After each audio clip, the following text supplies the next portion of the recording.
gudida xaafadda Oktoobar ee magaalada Burco ayaa shahaado sharaf ku maamusay maareeyaha wakaalada biyaha magaalada Burco Cabdixakiin Maxamed Maxamuud oo xaafadda Oktoobar oo kamid ah xaafadaha ugu waaweyn magaalada Burco gaarsiiyay biyo macaan taasoo xaafadda Oktoobar hore u cabi jireen biyo ay sheegeen inay ahaayeen qadhaadh Cabdixakiin Maxamed Maxamuud maareeyaha wakaalada biyaha Burco ayaa noqday maareeyihii ugu horeeyay ee wakaalada biyaha Burco mas'uul ka noqda oo keena xaafadda Oktoobar ee magaalada Burco biyo macaan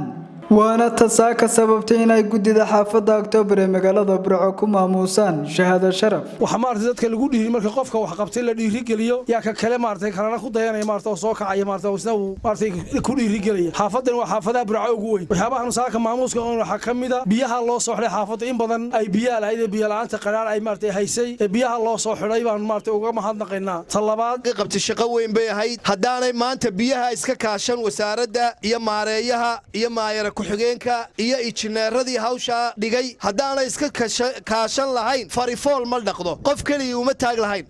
sidaa daraadeed aad bay wada mahadsan yihiin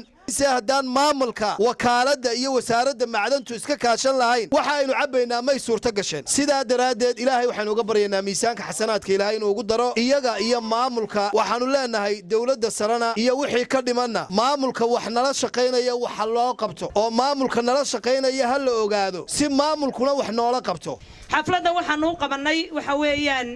waxa weeyaan abaalmarinta iyo dhiirigelinta maamulka wakaalada biyaha ay ka mutaysteen degmada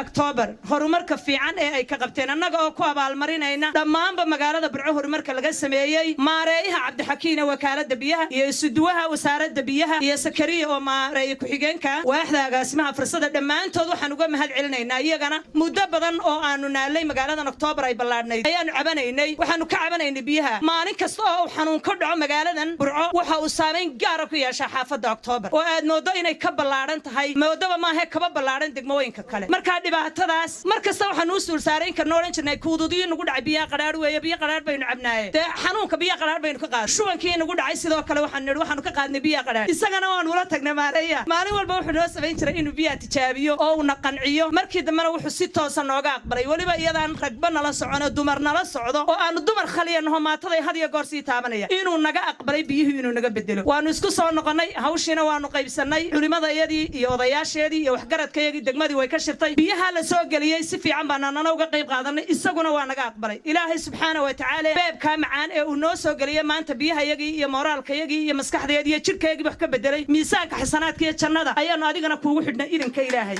dhankiisa isaguna waxa ka dareen celiyay shahaado sharaftan lagu maamusay maareeyaha wakaalada biyaha magaalada Burco Cabdixakiin Maxamed Maxamuud kole anagu wakaalad ahaan maqsadka ugu weyn wuxuu baan u taaganay dadku inay biyo wanaagsan helaan oo magaalada ku wada filan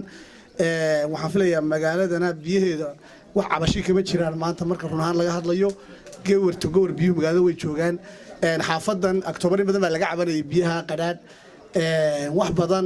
badan kole hablihii iyo haweenkii odayaashii noo yimi wax badan shaqo badan baan ka qabanay shaqo weyn oo la xaalana waxaan la qabatay dawladda hoose cagaf dooxa aragteen haddii aan dawladda hoose cagafyadeeda nasiinin mabay suura gasheen way anaga laga cagaf baan lahayn labadeedii meesha ku jabeen cagafyadii meesha baneeyay waxa ay cagafyada dawladda hoose maayarka iyo ku-xigeenka iyo xogayaha aad iyo aad ugu mahadsan yihiin qayb la xaadla bay ka qaateen waxaanu aad iyo aad u rajo weynaa wixii kale ee dhimanay xaafadaha biyo ka dhiman yihiin wixii awoodayda insha Allah waa qabanayna wala garab taaganahay xaafaduna in badan bay cabato waxa filayaa maanta cabashadina way ka baxday waliba waan raadinaynaa riig cusub oo macaan hadii la helayo eeriyadan looga soo qodo aad iyo aad baa mahadsantihiin tan iyo intii loo soo magacaabay maareeyaha Cabdixakiin wakaalada biyaha ee magaalada Burco ayaa waxa laga dareemayaa horumaro kala duwan oo ay ku talaabsanayso wakaalada biyaha magaalada Burco Cabdi Qani Baafo RTN magaalada Burco